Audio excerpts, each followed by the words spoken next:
All right, diving in today, folks, we're going deep on Banyul. Banyul. Yeah, that sweet fortified wine from the Roussillon, right there where France meets Spain, kisses the Mediterranean.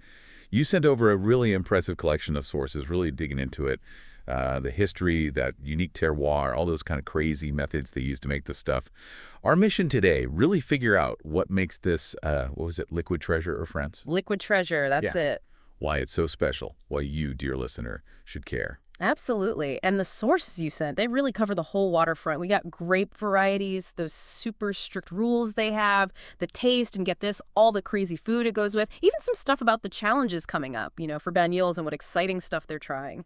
It's amazing how it all comes together, right? You get the place, the tradition, all in one glass. You mentioned wanting to learn fast, get the info, but also those little surprising nuggets, the stuff that just makes it click.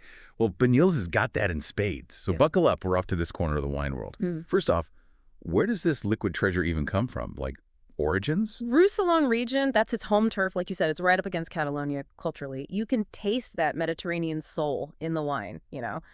But zoom out a bit, historically, sweet wines. Been made in that area forever. Greeks, Romans, they're all about it. Drying grapes in the sun, concentrating the sugar. That's old school, but Banyuls, it's like that, but refined, evolved. Love that perspective, this whole lineage of sweet wines. But was there a specific moment, Banyuls is born kind of story? One big legend, no. But here's the thing. The area itself, it was practically begging for sweet wine from day one. Grenache grapes, love that sun. Sugar just packs in naturally. Plus, back in the day, shipping regular wine, risky. So, sweeter, higher alcohol. That travels well, a safer bet. Logistically, yeah, makes sense. So even before the name Banyuls, the place was primed for it. You mentioned Romans. What'd they do early on? Romans, they were viticulture pros. All over Roussillon, they planted, they made wine. Those old sweet wine tricks we talked about. Late harvest, sun drying, their playbook. They laid the groundwork, literally, for Banyuls to come along. Stage set by the Romans. Then who comes in? Who shapes this stuff as the centuries roll by? Medieval monks. Gotta give them credit. Benedictines, Knights Templar, those guys. Monasteries, they were like the agricultural hubs. Yeah. Monks, always experimenting, and my guess, they were fiddling with how to keep wine good longer, early versions of mutage, stopping fermentation with alcohol. That sounds key. We got to unpack that later. Yeah. But Knights Templar, I thought they were all about, crusades and stuff. Brand owners, too, and traders. They built up Roussillon's wine rep. They had land, money for vineyards, and their trade routes. Perfect for getting those early sweet wines out there. So Romans, monks, Templar trade routes, no overnight sensation, huh? Banyuls. It was a slow burn. Exactly. Early days, it was probably more of a table wine. But centuries go by, all that tweaking, experimenting, and bam, Banyuls gets famous. Sweetness, complexity, that's its thing.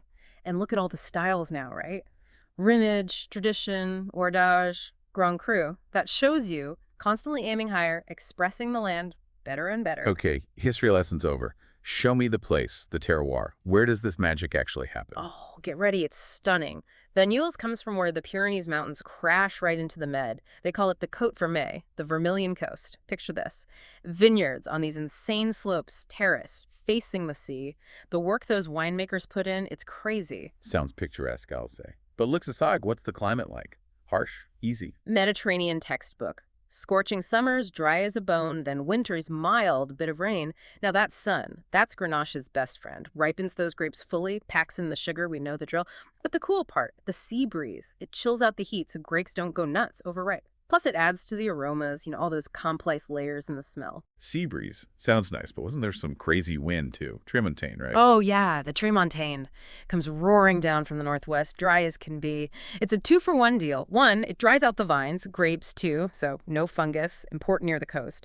2, it evaporates water from the grapes, concentrating the flavors even more. That wind is a big reason why Banyuls punches so hard flavor-wise compared to other med-sweet wines. Nature's concentration trick, huh? And the soil itself. What are those vines grabbing onto on those slopes? Schist and granite, mainly. They call them poor soils. Not a lot of organic stuff. But for good wine, that's often great news. Drainage is perfect, so vines got to send their roots deep, deep down looking for what they need. This struggle, it's tough on the vine, but the grapes, man, they're packed with flavor, and you get this mineral edge in the wine. Fascinating, right? Vines earning their keep. I like that. So climate, soil, unique combo.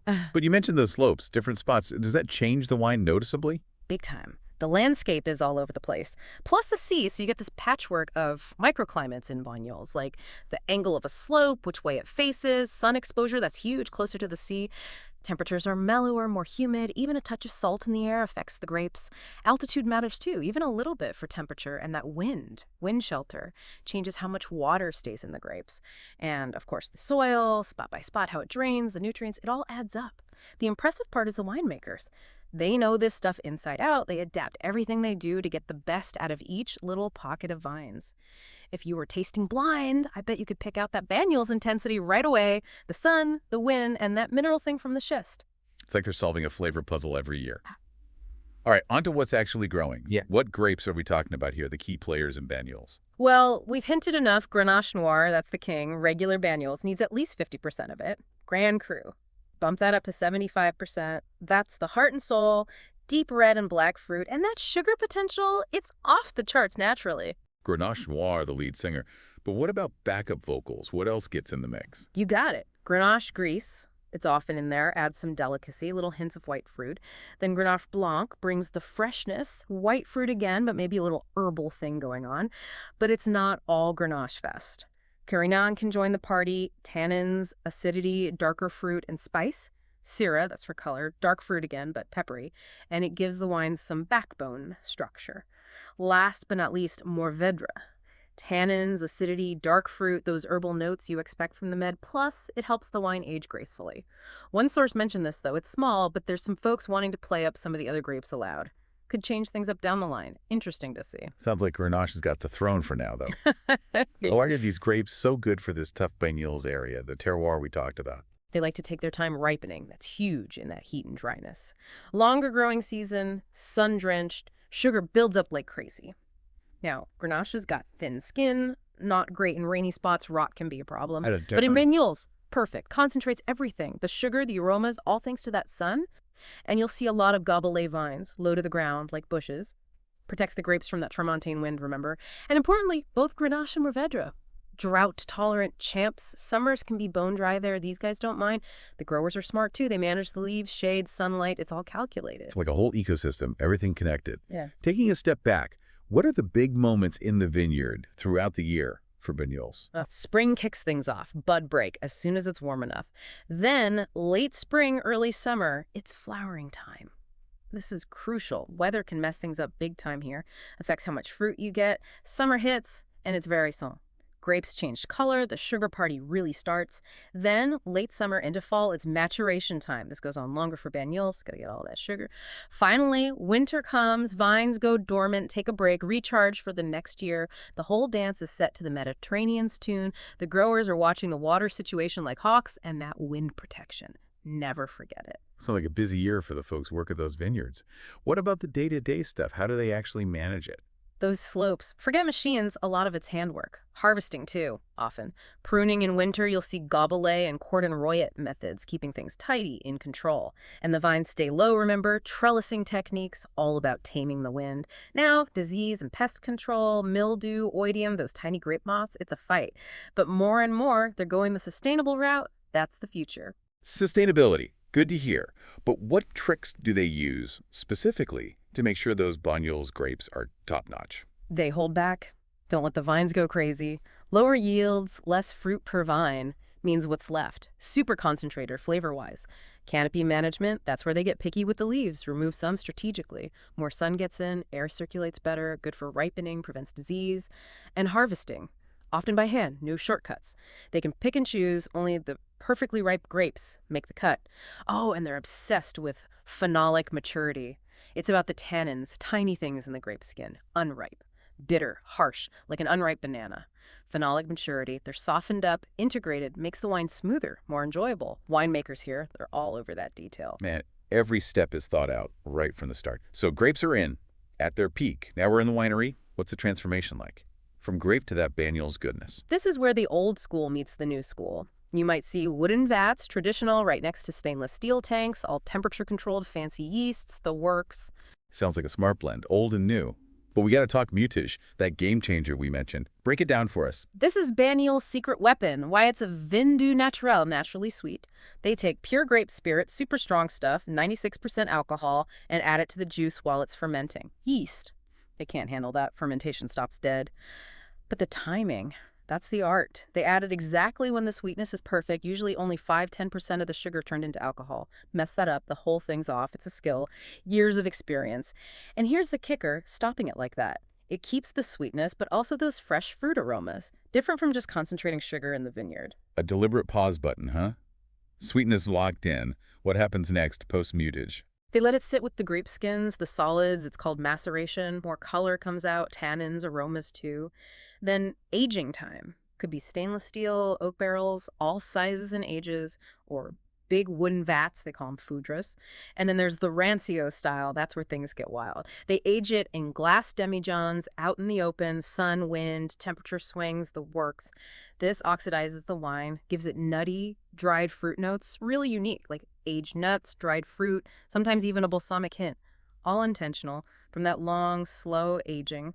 Rancio, now that's something I got to try. So all these choices, they lead to different Banyuls styles, right? Let's break those down. Okay, first up, Banyuls traditional. Got to be aged at least 12 months, usually in tanks or those older oak barrels.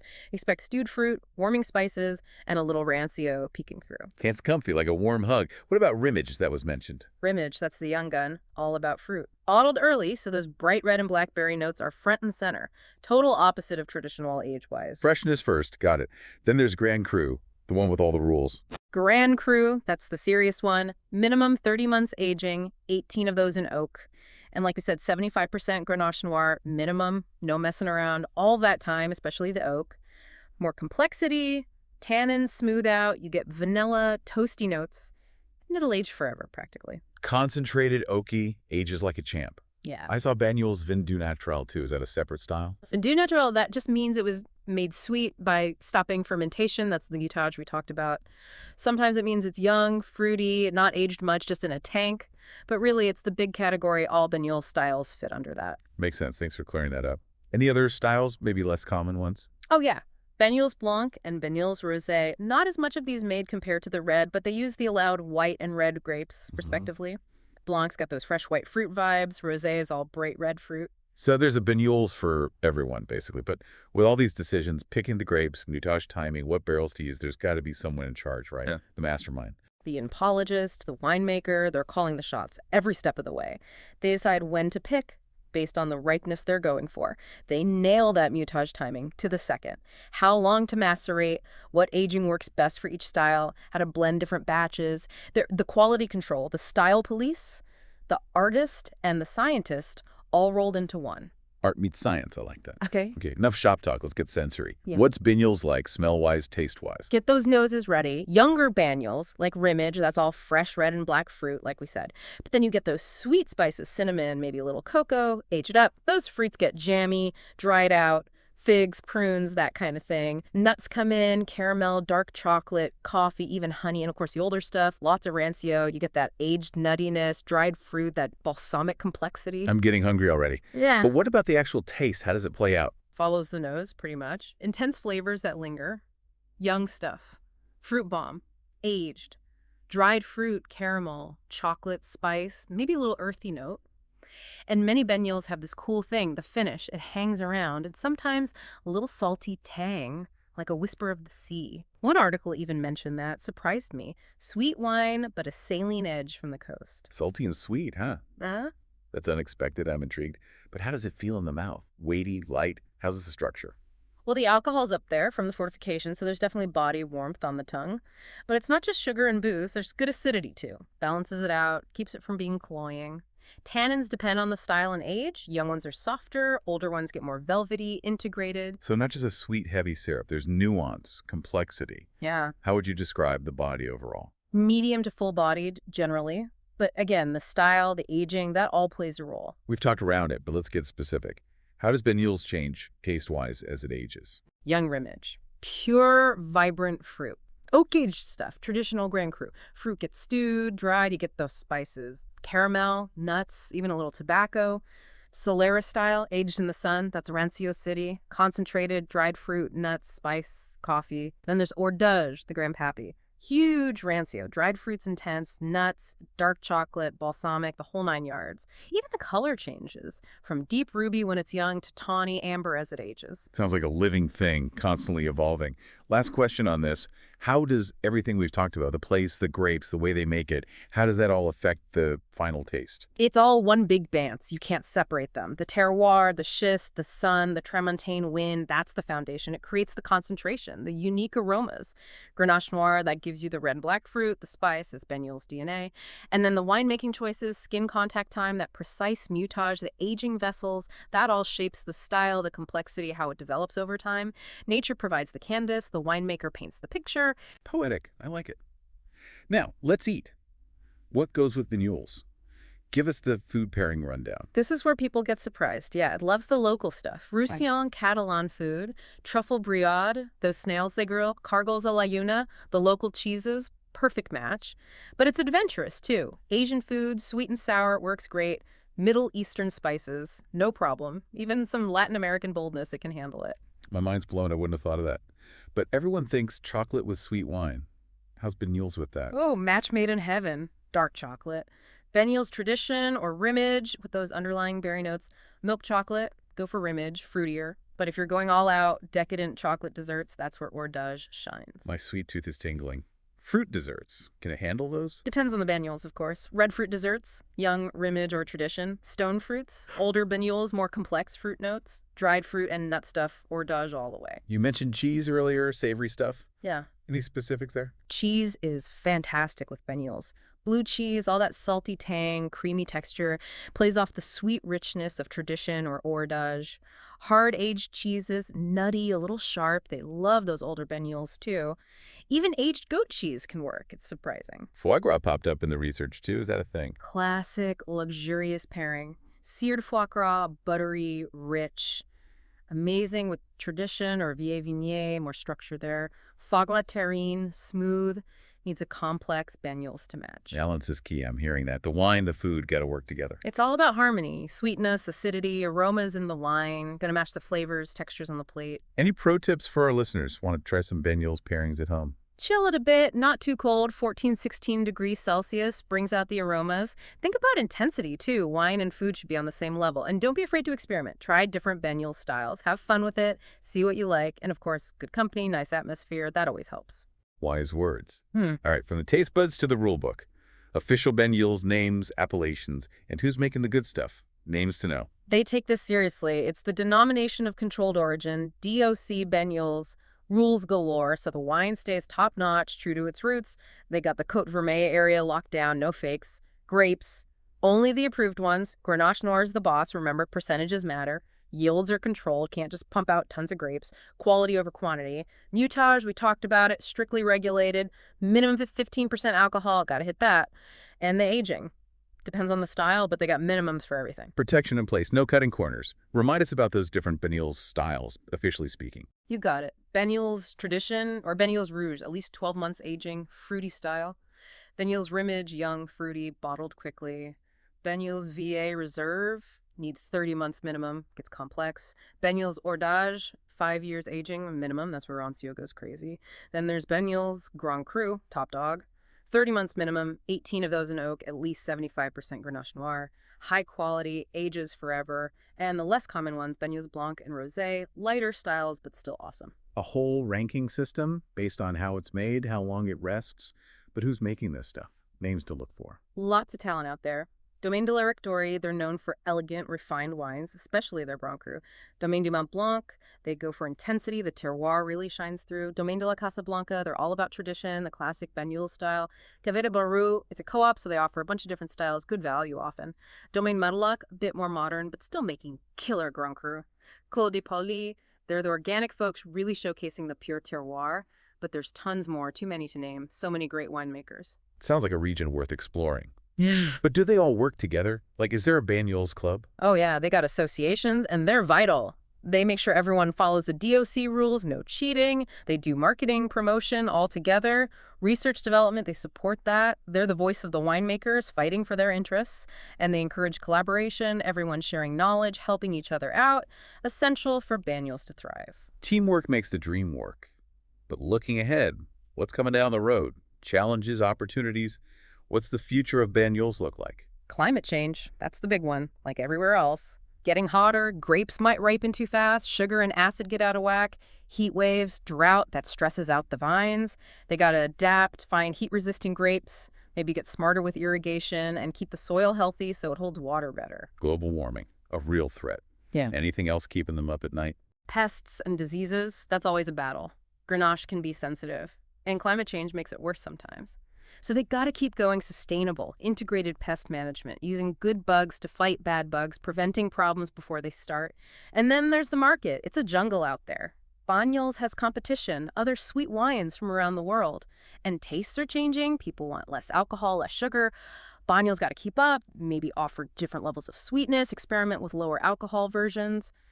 Got to reach me people, tell the story, educate them. So got to be tough and creative. It's a balancing act. Yeah. But what about the tradition, the history of Banyuls? Is that getting lost? No way. They're protecting that fiercely. Those terraces, the handwork, that's what makes Banyuls special. And they're passing down the knowledge, the old ways, to the next generation. Plus, sustainability is huge now. Less chemicals, saving water, taking care of the soil, encouraging biodiversity. It's respecting the past, but adapting to the present and the future, walking that tightrope. Tradition and change, that's the challenge. But what about the cutting-edge stuff, research, new ideas? What's cooking? Lots of cool stuff. They're searching for grape clones, drought and heat resistant. That'll work in Banyuls. Figuring out how to ripen grapes perfectly, even as the climate shifts. Precision viticulture, that's the tech stuff. Sensors, drones, keeping tabs on the vineyard so they can make the best decisions. In the winery, they're playing with mutage, different ways to do it, trying out new aging vessels, not just oak, maybe amphorae, creating new styles, pushing the boundaries of ramage or dadage, and oxidation. They're really studying that now, mastering it, even using native yeasts so the terroir shines through even more. I'm hearing innovation. That's good. But big picture, can Banyuls make it? In the world of wine, I mean.